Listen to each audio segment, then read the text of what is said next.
La historia de la Iglesia primitiva comienza con Jesucristo, cuya vida y enseñanzas sentaron las bases del cristianismo. Jesús de Nazaret nació en Belén, en una familia judía, y creció en Galilea, una región al norte de Israel. A los 30 años, comenzó su ministerio público, predicando acerca del reino de Dios, realizando milagros y llamando a la gente al arrepentimiento. Jesús seleccionó a 12 discípulos, conocidos como apóstoles, para que fueran sus seguidores más cercanos y futuros líderes de su movimiento.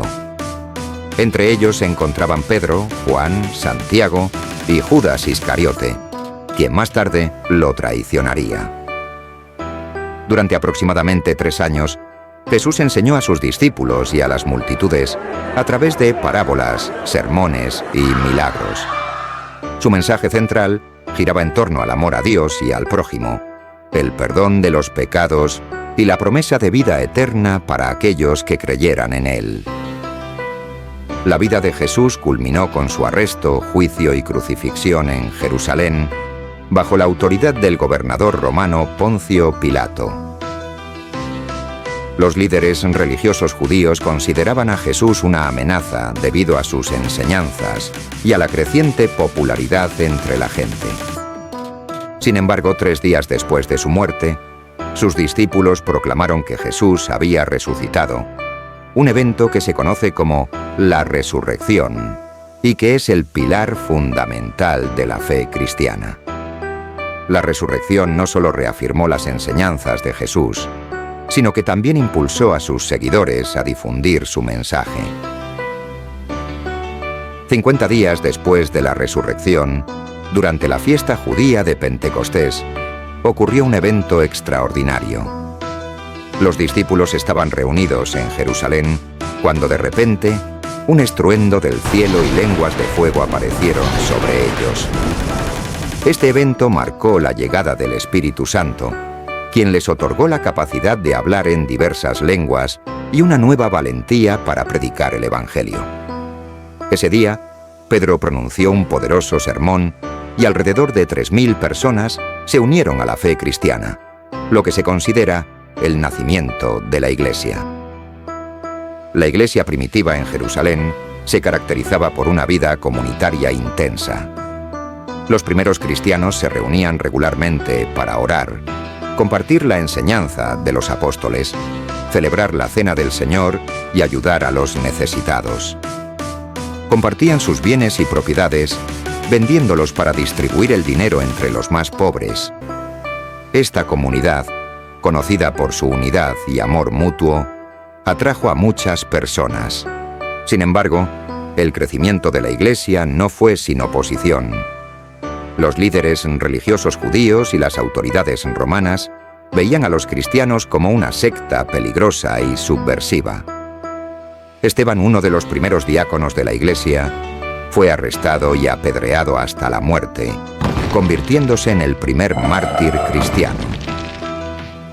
Este evento desencadenó una gran persecución contra los cristianos en Jerusalén, lo que provocó que muchos de ellos huyeran a otras regiones.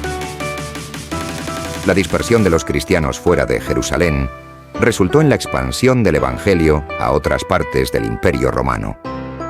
Felipe, otro diácono, llevó el mensaje a Samaria y a un eunuco etíope, quien a su vez llevó el cristianismo a África.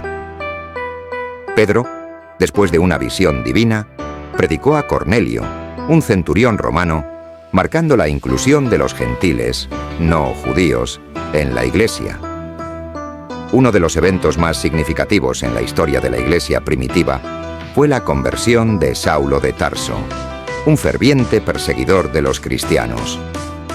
Mientras viajaba a Damasco para arrestar a más cristianos, tuvo una visión de Jesús resucitado que lo transformó radicalmente. Saulo, conocido después como Pablo, se convirtió en uno de los misioneros más influyentes y teólogos de la Iglesia.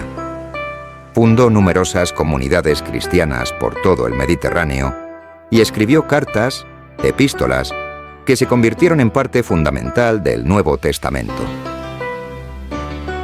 Con el crecimiento y la diversidad de la Iglesia, surgieron desafíos teológicos y prácticos. Uno de los primeros grandes debates fue sobre si los gentiles debían cumplir la ley judía para ser cristianos.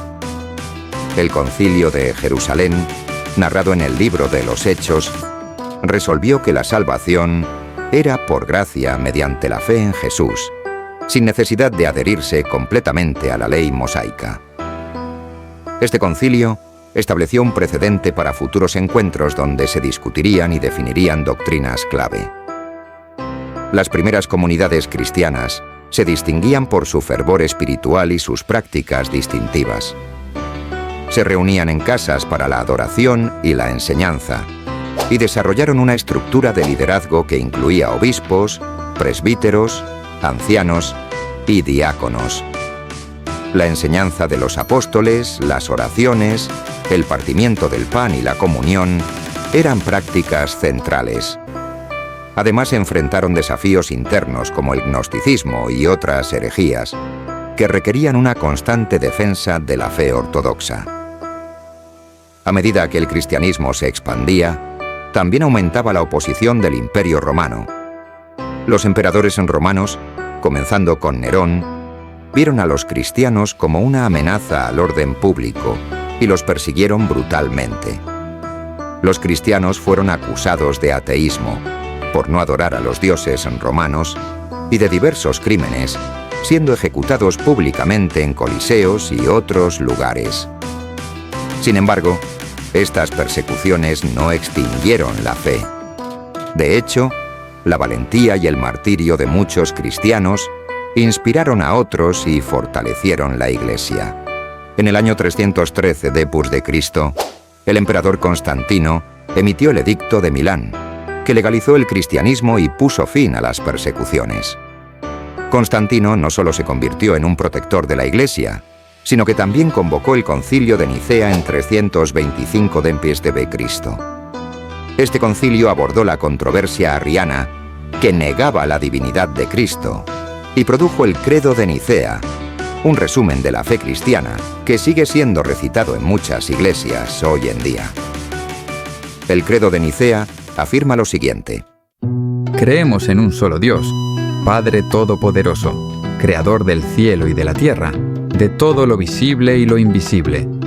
Creemos en un solo Señor, Jesucristo, Hijo único de Dios, nacido del Padre antes de todos los siglos. Dios de Dios, luz de luz, Dios verdadero de Dios verdadero, engendrado, no creado, de la misma naturaleza que el Padre, por quien todo fue hecho. Que por nosotros los hombres y por nuestra salvación bajó del cielo, y por obra del Espíritu Santo se encarnó de María, la Virgen, y se hizo hombre. Y por nuestra causa fue crucificado en tiempos de Poncio Pilato.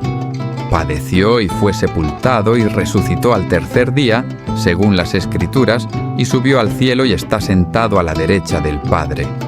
Y de nuevo, vendrá con gloria para juzgar a vivos y muertos, y su reino no tendrá fin.